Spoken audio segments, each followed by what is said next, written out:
the shadows of punk's rebellion, in the echoes of post-war disillusionment, a darker sound was born. A sound that embraced melancholy, romance, isolation, beauty in darkness. This is Gothic Rock.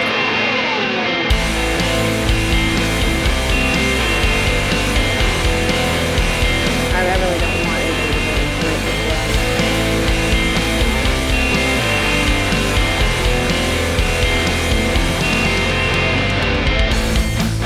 Your love is like a gun. The biggest misconception of the goth scene is that everyone's running around, cutting each other open and drinking blood, like a bunch of lunatics or something. If you're my age and you hear the word goth, you can immediately picture a Hot Topic, Marilyn Manson, maybe some dark remembrance of the Columbine shooting, maybe The Crow, something early 2000s. But Gothic Rock didn't start there. It started as a very specific sound and a very specific emotional language and a very specific response to the world people were living in. Today, we're going to trace Gothic Rock from its origins through its mainstream explosion in the late 90s and early 2000s and to its legacy today. Now, long before Gothic Rock existed, Gothic was already a cultural idea. Gothic literature, Gothic architecture, romanticism, and horror cinema.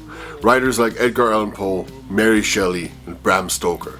Filmmakers like F.W. Murnau and Hammer Horror. These works were obsessed with death, beauty, decay, and emotional extremes. And later, musicians would translate those ideas into sound. Musically, goth grew out of three major movements. First, punk rock. Second, post-punk. And third, early experimental and electronic music. Bands like the Velvet Underground, David Bowie, and Roxy Music showed that rock could be dark, theatrical, and intellectual. And then punk stripped everything down and post-punk rebuilt it in strange, emotional ways. In 1979, Bauhaus releases Bela Lugosi's Dead, and in many ways this is the birth certificate of Gothic Rock. Minimal bass lines, echo-drenched guitars, a funeral rhythm, and Peter Murphy's theatrical vocal style.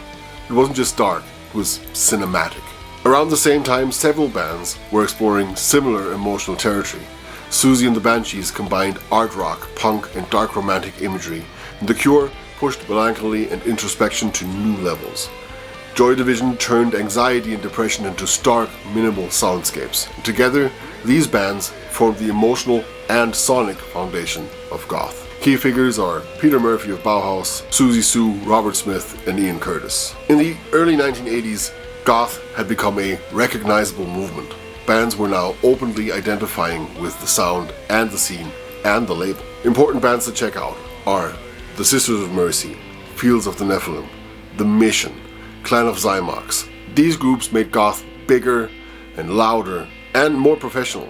They filled clubs and theaters across Europe. By the mid-1980s, goth was no longer just music. It was a lifestyle, a subculture. Clubs like the Batcave in London became cultural centers. Fashion drew from Victorian morning clothes, punk DIY, and fetish wear. For many people, goth became a refuge for outsiders. Key elements to look out for are black clothing, lace, velvet, leather, pale makeup, androgyny, occult and romantic symbolism. But by the early 1990s, traditional Gothic rock was losing mainstream attention. Grunge, rave culture, and Britpop took over. Many classic goth bands broke up or changed direction. But goth didn't disappear. It adapted and transformed into offshoots like industrial, darkwave, EBM, gothic metal. But then in the late 1990s and early 2000s, something utterly surprising happened. Gothic imagery was everywhere. It just exploded in the mainstream. If you're my age, you can remember this. Especially among teenagers and young adults, it was absolutely everywhere. It wasn't the classic goth rock anymore, but it was deeply influenced by it. Bands and artists began blending goth aesthetics with metal and industrial and pop. And I think, how can you not mention him? Everybody was changed by Villavado's vocals. And you can love him or hate him, that's just a fact. Marilyn Manson, yes, he's a divisive figure, and after allegations have come out, definitely even more so. But musically, that changed a lot of people's lives, I think. Nine Inch Nails, Trent Reznor is to this day one of the most creative people ever in the music industry. And then the mainstream resurgence of The Cure, how can we not talk about Peter Steele from Type O Negative or Evanescence and Placebo? I mean, these artists brought dark romanticism, religious imagery and theaterness to MTV and radio. But at the same time, goth also became a recognizable consumer identity. Hot Topic, mall goth culture, The Crow, Underworld, Interview with the Vampire, and Tim Burton films. Darkness became utterly marketable, and goth entered pop culture. But while mainstream attention faded, traditional goth scenes survived. There are still goth clubs, there are still festivals, there's underground labels that keep the music alive. Modern bands include She Passed Away, Lebanon Hanover, Drab Majesties, Soft Moon, and Twin Tribes.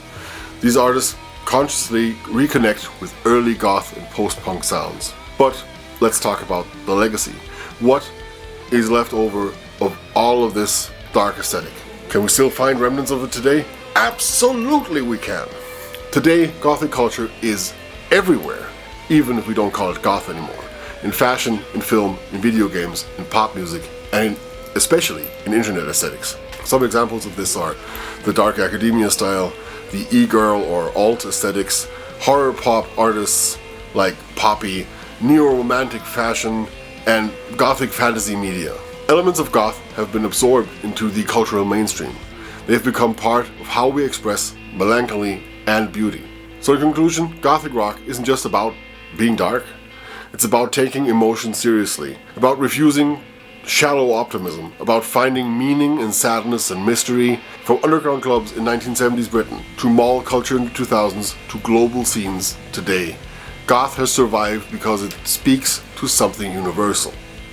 The need to feel deeply, the need to belong, and the need to find beauty in the shadows, even in the dark times in your life. If you enjoyed this video, let me know your favorite goth rock band in the comments, and I will see you next time for H as in a very specific subgenre of rock and metal, horror punk.